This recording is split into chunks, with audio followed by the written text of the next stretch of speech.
Hello, everyone. Welcome back to another episode of the 1-0 podcast. I'm Joel Haas. I'm Lexi Linderman. Today, we'll hit on a bunch of different topics. Obviously, Penn State's season is over. If you want to see our post-game recap from the field at Hard Rock Stadium, you can check that out on this channel. But today, we're going to transition into some more recent news regarding Penn State. A lot of movement, a lot of guys leaving, a lot of guys coming in. We can start with the biggest one of all, which I think is Tom Allen departing for the same role, defensive coordinator at Clemson. Saw a lot of talk about that and kind of what went into it. But Lexi, what were your initial thoughts on the move? I honestly was just kind of shocked, first of all, when I found out about that, just because James Franklin has prided himself on stopping or not letting lateral moves kind of happen within his program. He wants his guys to get a better job if they're going to leave, not the same job. So I think that was just kind of initially a wow factor. It was a little confusing at first, but I guess when you hear that, his daughters live in the Carolinas, everything like that, it kind of makes sense. He said at his introductory press conference today that Dabo contacted him. It wasn't like he was reaching out for the job, and he expressed a lot of gratitude toward Penn State and Franklin, but you have to wonder if, Franklin and the team found out he was leaving, if they didn't really fight super hard for him to stay. I mean, I think the defense was going to be good no matter what, and they were still a top 10 defense in the country. But with that talent, I wonder if Franklin was expecting them to be better and didn't feel like Tom Allen brought out the best in what he had to work with. But at the end of the day, he's leaving. They got to fill that hole. But at first, I was kind of surprised. Makes a little more sense now. But, yeah, they have an open defensive coordinator spot for the second straight year. So Yeah, Twitter was kind of going crazy after the move, and I saw a lot of discourse between Penn State and Clemson fans about is this a lateral move? Is it an upgrade? Is it a downgrade? People were arguing about which program was better, which I thought was really interesting to see. And I think at the end of the day, it just came down to he wanted to be closer with his daughters. That's something he said multiple times. That was part of his initial statement, and then he said it again during his introductory press conference. And it's when you're a head coach at Indiana for 8 years or whatever, you have to make a ton of sacrifices.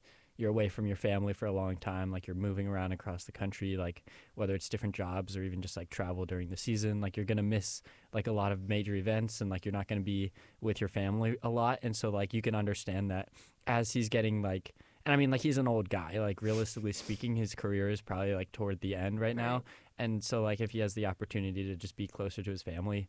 And he also got a major pay raise because I think I saw $1.9 million from Clemson per year, and Penn State it was 1.4, 1.5. It's a clear upgrade there.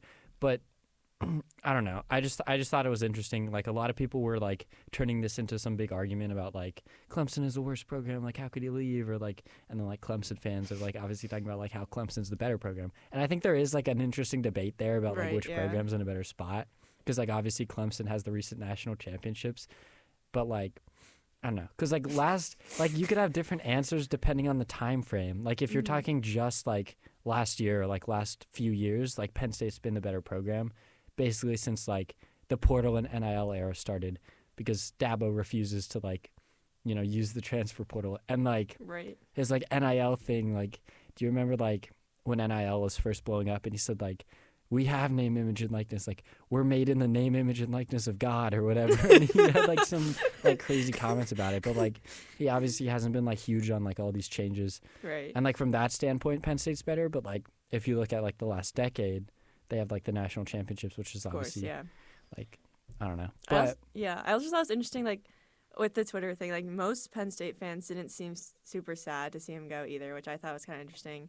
I thought the defense did a pretty good job. Like I said, there was obviously plenty of talent there to work with. So it's how much was him and how much was the defense just being really being really good athletically and physically and just having that talent. But I thought it was interesting. Just fans just didn't seem to care. I feel like this is a big deal. One of a Final Four team defensive coordinator moves laterally to Clemson. And, the fans didn't seem to really care. Everyone's just all right, so, who are they bringing in now? You're, throwing out options immediately. They wanted someone better, I think. And, because I think after, even, throughout the season, Bowling Green, Ohio State, games like that, people, I saw people on Twitter calling for Tom Allen to be fired. So, I'm, it's not surprising that, the Penn State fans, aren't really, sad to see him go. But I also feel that having that continuity kind of would have been good for the program, just because the defensive corner position obviously hasn't had that much continuity in the past couple of years, because like Manny Diaz head coach now, Frye head coach now. But I thought it was interesting that like fans weren't really like sad to see him go. Yeah, and like I think you could argue that like the criticism is deserved, because Right. like on one hand you have to give him credit for what he did this year. Like he did a good job. Like at the end of the day, Penn State had a top 10 defense, and like there aren't very many, coordinators in college football who can have a top 10 defense regardless of the talent on the field. Like, it still comes down to like getting them prepared. But at the same time, like you mentioned, like first half against Bowling Green was bad. Mm-hmm. USC, Ohio State, Oregon, Yeah. second half against Notre Dame. Like there were problems, and a lot of it I think was schematically.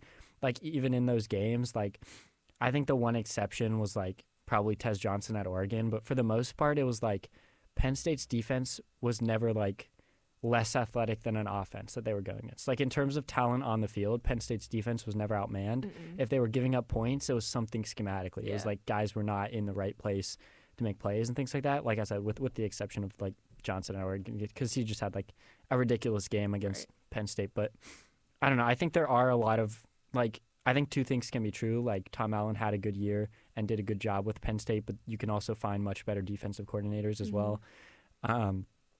And obviously it was still disappointing in big games, which has like been a problem for Penn State forever. Right. I don't know. There are some names out there like regarding replacements. I know like Anthony Poindexter is a popular name. Dan Connor as well, if Penn State opts to stay within the program.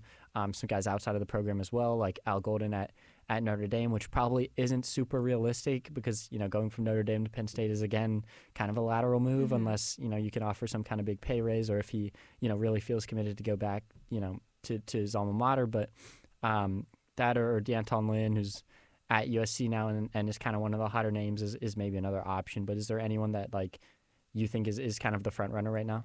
I think I would say Anthony Poindexter, but Franklin kind of has this tendency to not promote people from the program. But I honestly think Poindexter deserves a shot, and then I think at that point, because I think Poindexter, could be a head coach in a few years, and I think that is definitely an option that I'm sure Franklin and the staff is considering. Because then at the end of the day, then it gives kind of the swagway for Dan Connor to kind of keep building his way up in the program. I mean, obviously, tons of praise for him this entire year from the players, from the staff. Seems like Dan Connor has a really bright future with Penn State, so I think you could have that swagway going. I don't think Al Golden's leaving Notre Dame, especially after this national championship run. I just don't see it happening. Obviously, he has the ties to Penn State, but I think the Nittany Lions need to give him a serious pay raise, and I don't think they're going to want to do that. Deontay Lynn, I think, is a very interesting option. I mean, I saw people on Twitter flight watching. There are some flights out to California that they've been stalking, but at the end of the day, I think a decision is kind of close to being made. I mean, I saw online that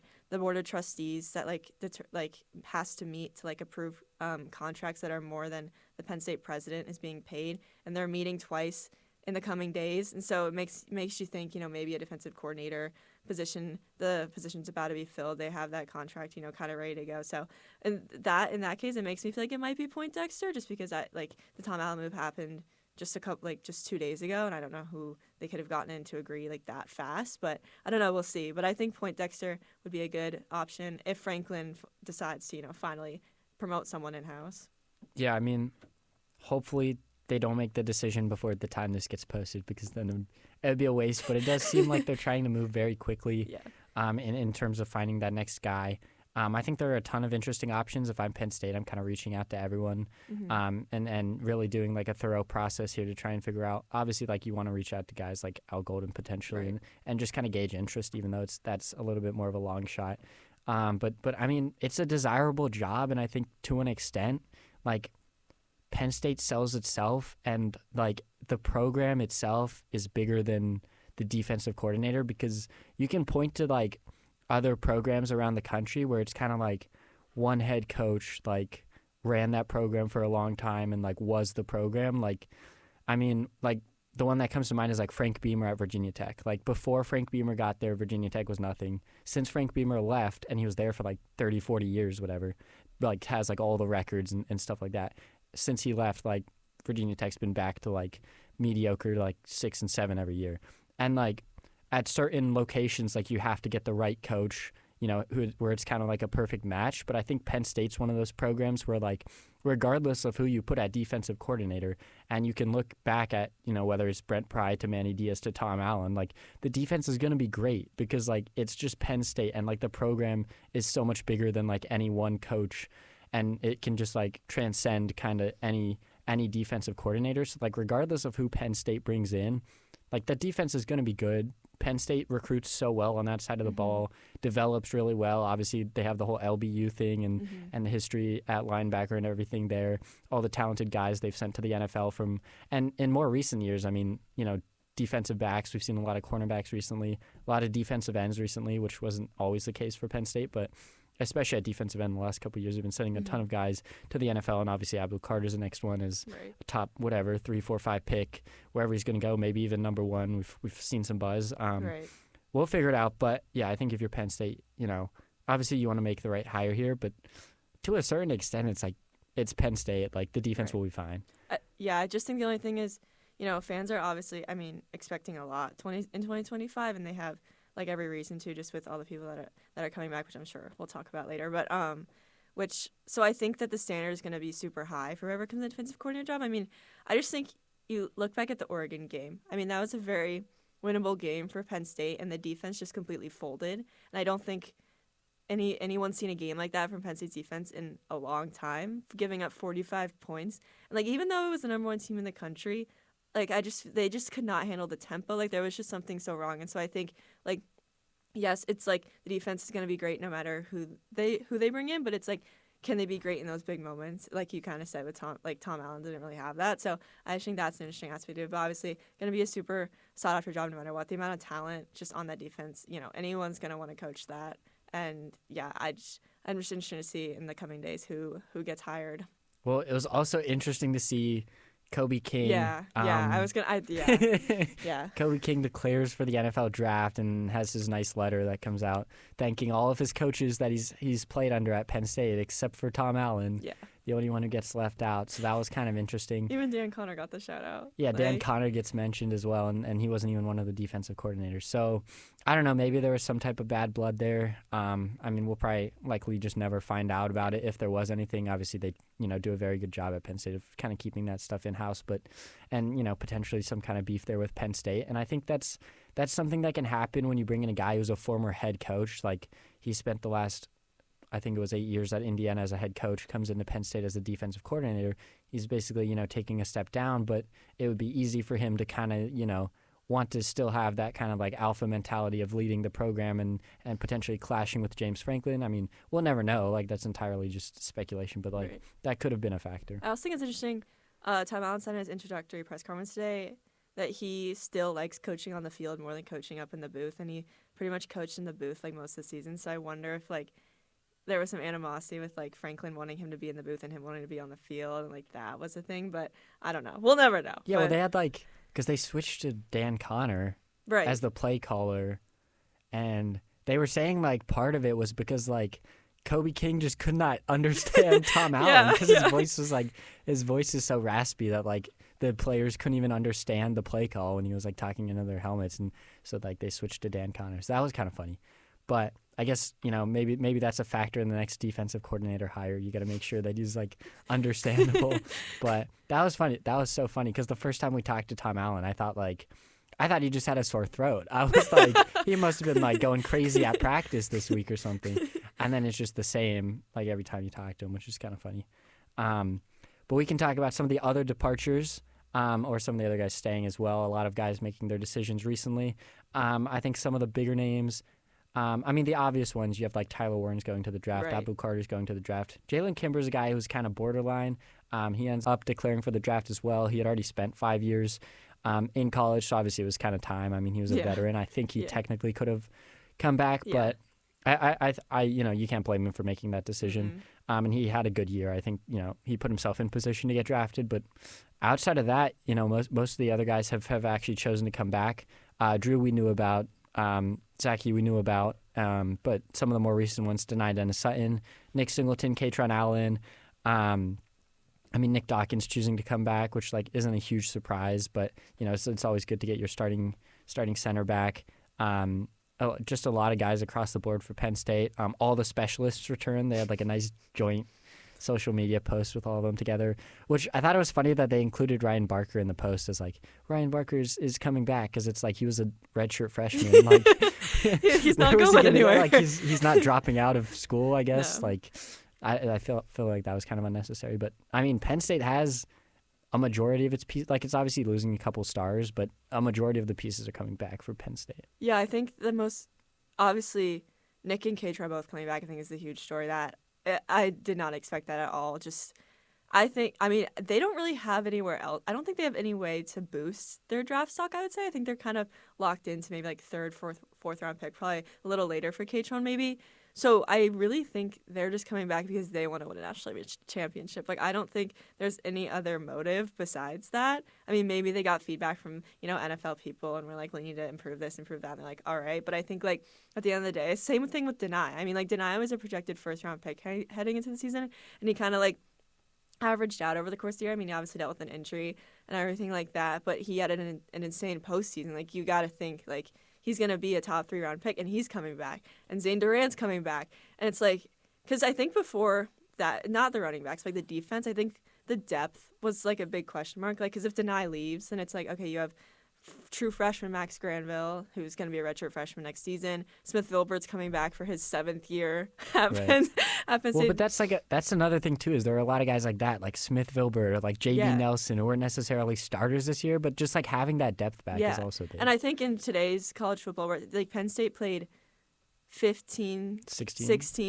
games this season, like, guys get beat up. And if you don't have that depth, and like in the era of the transfer portal, Franklin's talks about it a lot, they want to have that depth. They have that depth next season, and it just seems like they want to go in a national championship. I think, they were obviously so close to the national championship appearance. I think that's just most of the motive, but I genuinely just think like they're just retaining so many of these guys that I just thought, we're going to the draft. And I mean, obviously, Abdul Carter has no reason to stay. Like, he's going to be a top 5 pick. But all the other guys, it's just kind of surprising. And I think, like, I mean, now you have a backfield of Drew Aller, Nick Singleton, K-Tron Allen for the 3rd straight year all starting together.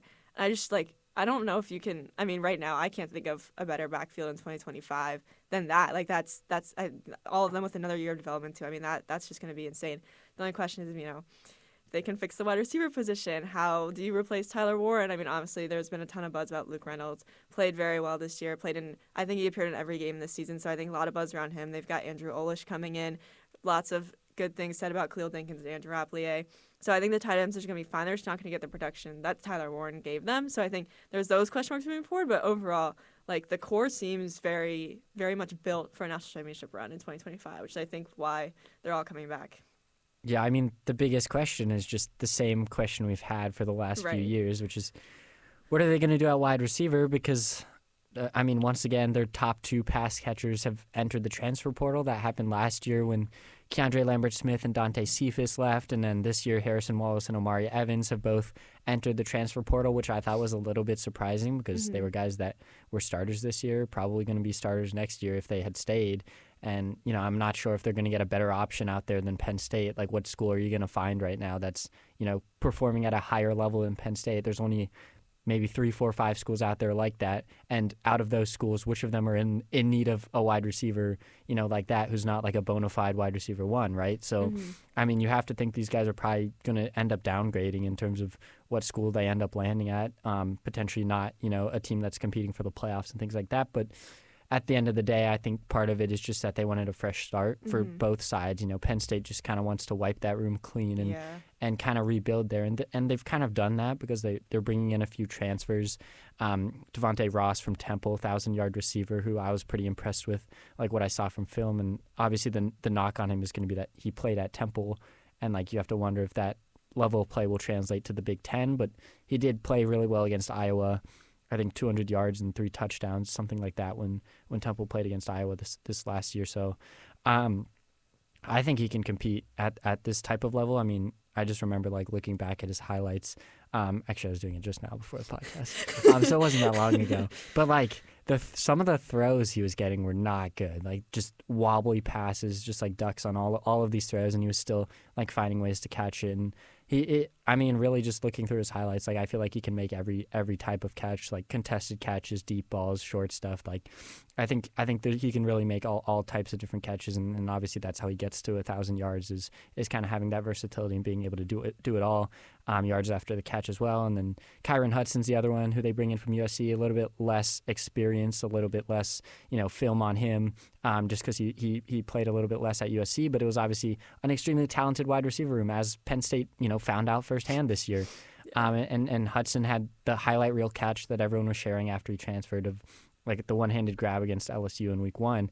But again, you never know how these transfers are going to work, because Penn State has tried this before, whether it's Julian Fleming, whether it's Dante Cephas. I mean, Mitchell Tinsley kind of worked out a little bit, but Penn State has also brought in a lot of transfers who have really done nothing. So, I mean, what are your thoughts on the state of the receiver room?